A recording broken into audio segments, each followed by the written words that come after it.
back for round 2 of Hitman, and we've got Marlin ahead of the game with $300 and Diana ahead with $200. Marlin, I got to ask you, with a name like Marlin, we just did Marlon Brando. Were you named after him? No, I wasn't. Matter of fact, my parents' name is Merlin and Marlin, so it kind of came out that way. Combination thereof. Yeah. We're ready for round 2, and it's played entirely differently from round 1 because in this round, the challengers attempt to unseat the champion. Therefore, let's meet our champion one more time, our champion of one day, Kacey Tanaka. Hi, Kacey. Hi, Peter. How are you? I'm great. Ready to go? Yeah. Ready to take on these 2 challengers? Yeah. Okay. If you're ready, we're ready. For round 2, we see a brand new story, and that is our presidents. Just regular guys. With today's high unemployment, you might like to know that there's one terrific job that opens up every 4 years. It's the head of the biggest business in the world, the U.S. government. The job, of course, is the presidency of the United States. The basic requirements are that you're over 35 and were born in this country. The pay is great. You make $200 grand a year and get another $90,000 in expenses. Also, they throw in a fleet of cars, a plane, a yacht, and a real nice house. It used to be called the Executive Mansion, but Teddy Roosevelt officially changed the name to the White House. What kind of men had this job before? Well, 7 of our presidents were born in log cabins. An 8th, Lyndon Johnson, said that he was, but he just made that up.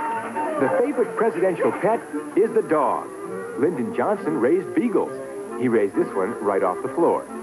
Johnson said the dogs didn't mind, but he might have been making that up, too. Speaking of tired ears, William Henry Harrison delivered the longest inaugural address ever.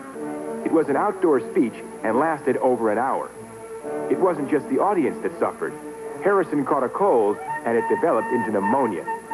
On the other hand, the shortest inaugural address was given by George Washington. It lasted only 2 minutes. When Richard Nixon was in school, he had a job where he really had to talk fast. He worked at the Slippery Gulch Rodeo as the barker for the Wheel of Chance. Calvin Coolidge was a president who had a strange sense of humor. He liked to press all the buttons on his desk and then hide behind his door. After the secretaries, aides, and Secret Service men ran in, Coolidge would pop out and say, "Just wanted to see if everyone's working." Herbert Hoover sometimes acted even stranger. He and his wife would often speak to each other in Chinese so that White House guests couldn't understand them. Truman, on the other hand, spoke plainly. When a Washington Post critic panned his daughter's singing, President Truman wrote the man a note. "I never met you," it said, "but if I do, you'll need a new nose and supporter below." President Kennedy was a bit more sociable. He was famous for the parties he gave around the White House pool. When the less fun-loving Richard Nixon took office, he had the pool converted into office space. Some presidents make big mistakes, like when Gerald Ford was president and Queen Elizabeth came for a state visit. As Ford swung her out onto the dance floor, the band played "The Lady is a Tramp." But nobody's perfect. After all, presidents, like you and me, are people, too.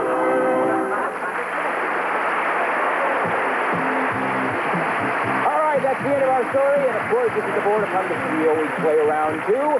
And, Marlin, because you came in first in round 1, you get 4 hitmen, and here they are.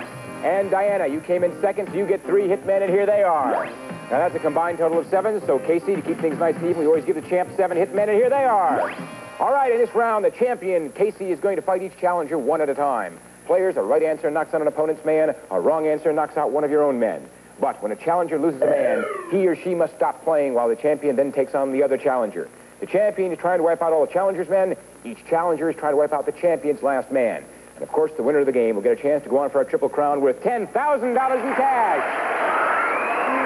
Now, Marlin, you came in first in round 1, so you get to decide who goes up against the champ, you or Diana. Well, ladies first. Very, very noble. Okay, Diana, it's up to you to go against Kacey, and here's your first question. Which president was famous for his pool parties? Kacey. President Kennedy. Kennedy is right. Diana's hit loses a man.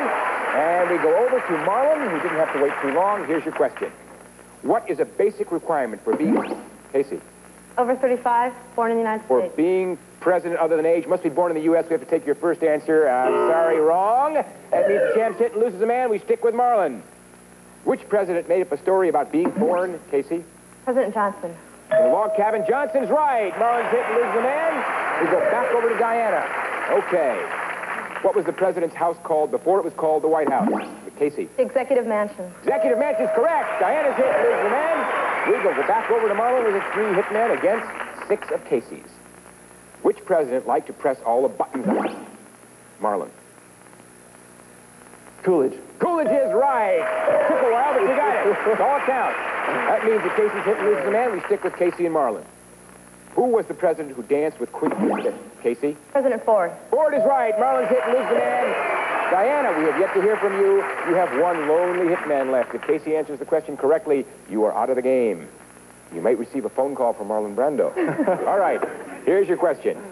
Which president was known for speaking plainly? Kacey. Truman. Truman is right, and Diana is out of the game. That leaves it up to Marlon with his 2 hitmen against Kacey's 5. Here's the question. In addition to his salary, how much does the president receive? Kate Marlin? $90,000. For expenses, $90,000 is right.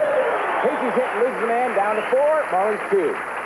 Which president once worked at the Slippery Gulch Rodeo? Kacey? Nixon. Nixon is right. And Marlin's hit. He's down to his last hit man. Needless to say, but I'll say it anyways, as I always do. Marlin, if Kacey answers this question correctly, she stays as the champion. And here it is. How long did the longest inaugural... Marlin. 1 hour. 1 hour is right for the longest inaugural speech. Kacey's hit loses the man down to 3. Same situation. Marlin's hanging on by a thread.